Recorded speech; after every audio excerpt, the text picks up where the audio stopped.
Wrestling is now, fans! I am longtime independent wrestling fan Robert. Maximo Legacy Tag Team Tournament was a very good show and was my first Wrestling is Now event since the debut show back in August of 2022, which was held in another part of New Jersey, and I forgot the name of the building they ran in. The night begins with ring announcer Ryan Peterson welcoming the crowd.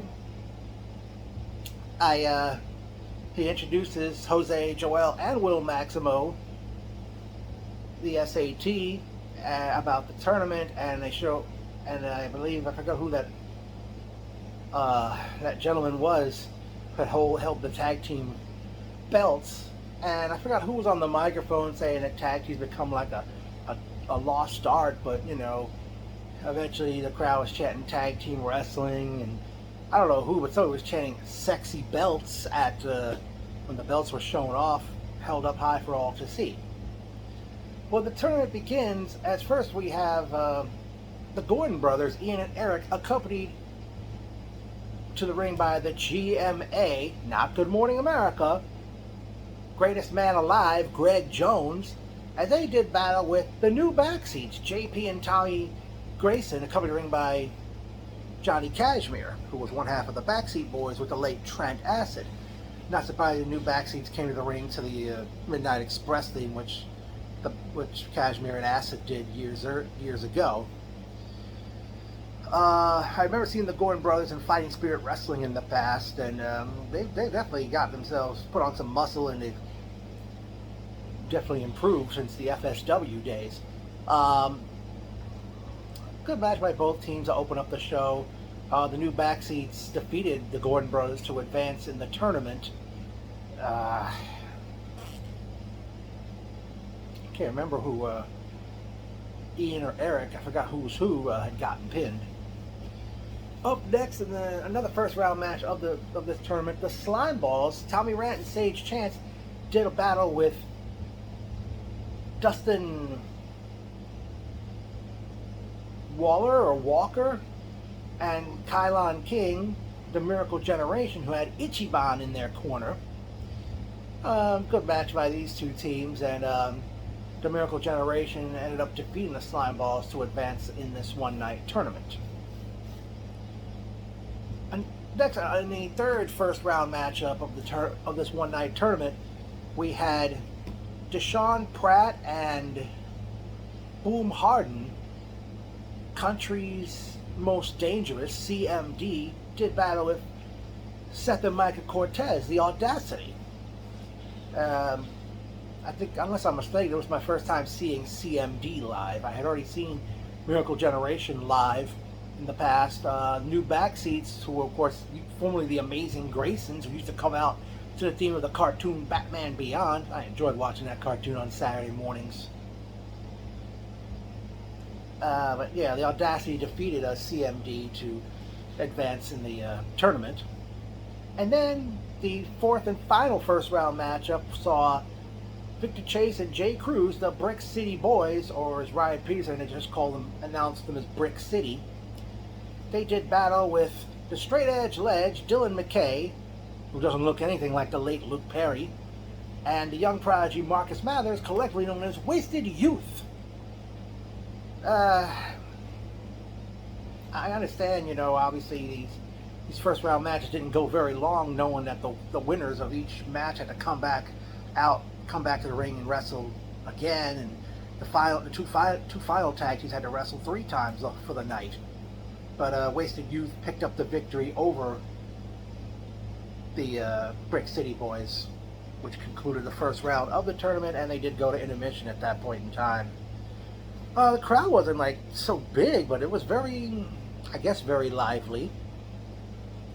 There was a young lady wearing earphones, and she had like a tie-dye shirt on. She was really enjoying herself. The show resumed with we had the semifinals of the Maximo Legacy tournament, as we saw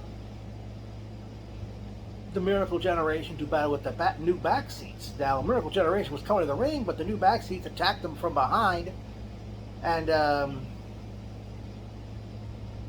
Johnny Cashmere yeah, he attacked Ichiban from behind, and eventually they got to the ring and the match got underway. Eventually, Ichiban came back out. He attacks Kashmir, and the two of them take it to the back. Eventually, forgot how it ended. The new backseats defeated Miracle Generation to advance to the finals of the tournament.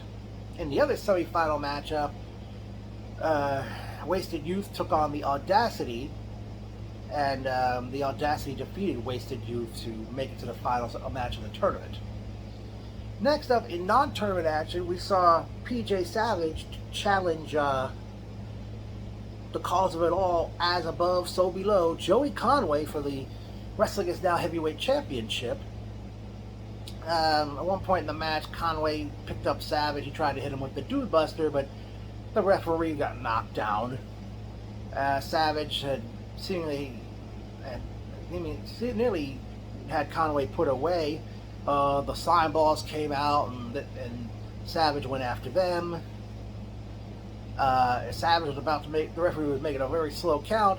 Before he counted 3, the lights in the building went out, and the room went out, and then all of a sudden, Q Lazarus's Goodnight Horses start playing, and we see at the curtain someone wearing some kind of a robe with a hood over their head, with some kind of a hostage or prisoner with a mask on, and he's got chains around his arms.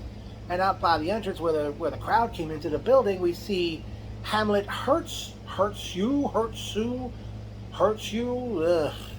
I don't know what the proper way to say his name is, but he comes out and he's like combing his hair and trying to like pander and play to the crowd and distracted Savage, and eventually Conway nails Savage with the Dude Buster to get the victory, and Conway retained the heavyweight championship. And after like Conway and the slime balls left the ring, Savage tells Hamlet that he's going to get him at the next show. Now, when Conway was coming out, I had to go use the bathroom, and unfortunately, at that point, the microphone was going dead, and also there seemed like some audio problems with the music throughout the night. I mean, you know, if I didn't have to go to the bathroom, I would have handed Ryan Peterson my megaphone, which I didn't even take out for the show because the crowd wasn't so big. And even during the finals of the main event, which was the finals of the Maximo Legacy Tag Team Tournament, the microphone kept going dead, so Ryan did the introductions not only for the heavyweight title match, but for the main event, which was the finals of the Tag Team Tournament. He did the announcements without a microphone. But in the finals, we saw the Audacity do battle with the new backseats in the final match of the tournament. Before the match even got underway, the backseats told Johnny Kashmir, to leave ringside, and they said, we're doing this for Trent.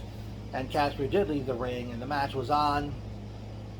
Many close moments in this one, and which saw the new backseats defeat the Audacity to win the Maximo Legacy Tag Team Tournament, and by virtue of the victory, have become the very first Wrestling Is Now Tag Team Champions.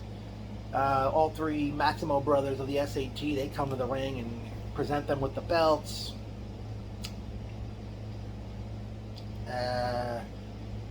They get the mic. The backseats get the microphone, and they say, everyone wants a shot. These belts were not hard to find. And then that was pretty much it. One thing I didn't point out is right after intermission, there were 3 individuals came out with masks on. One carried a sign saying, "You did this." One sign said, "Save yourself," and the other one said, "The end is coming," or "The end is," I couldn't read the sign. They were across the room from my seat, and there were like red lights.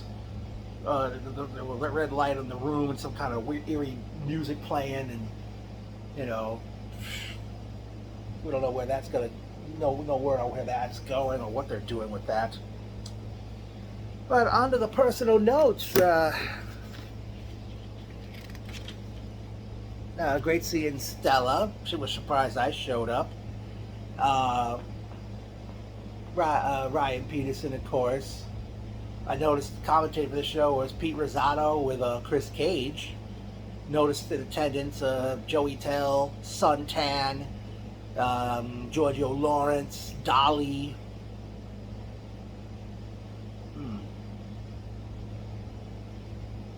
forgot who else I had seen in the crowd. Um, here's quite a shock, folks. When I got off the bus, uh, Elena, Joel, and Jose had noticed me. I don't know who noticed me first after I got off that bus that I had taken from Port Authority, New York City. I don't know whose child that was in the baby carriage.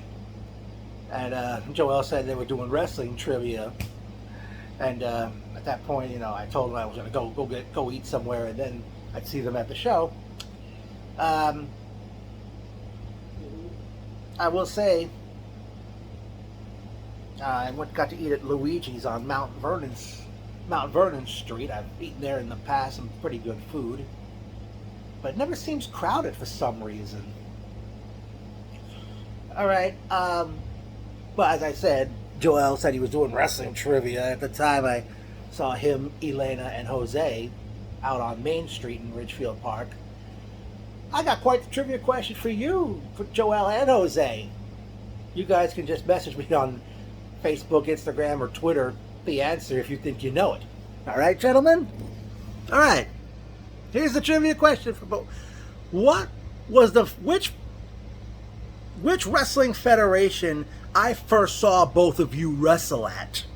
You might be able to figure it out. I mean, it'd be interesting to see which one of you, or if both of you even bother to decide to message me your answer to that question. Okay. We have some memorable quotes. I'll tell you, Rob. Ryan Peterson, when I yelled, "Who's next?" before the second match got underway. Robert, help me, bro! Sage Chance, when he was taking punishment from Miracle Generation during the Slime Balls match with those guys.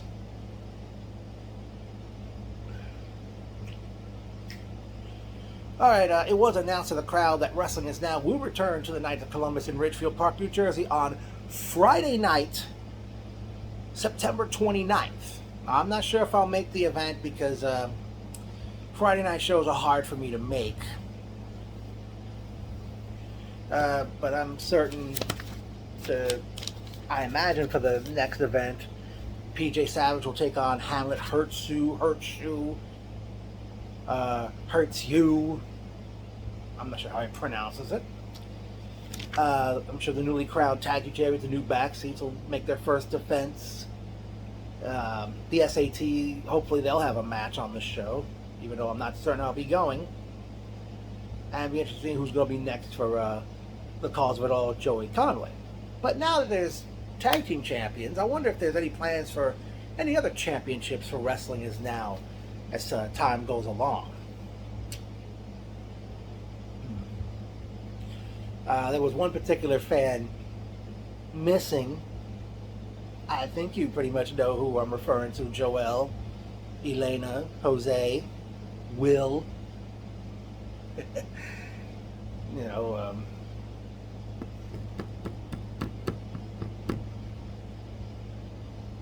I mean, hopefully, I'll say this for September 29th, hopefully there'll be a bigger crowd.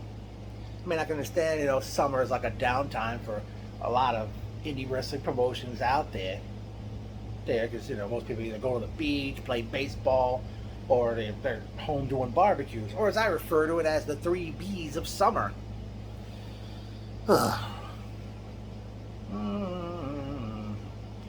Didn't like the lighting setup where, they turn the main lights off and they only had the lights on over the ring throughout the matches. And those special lights, that were like going through different colors. They were I was a little blinding, to be honest with you. Oh, great seeing Joshua there, and Jay Santiago, who usually frequents House of Glory events. It's good to see Wrestling Is Now for the first time in nearly a year. Again, I hope to make it Friday, September 29th.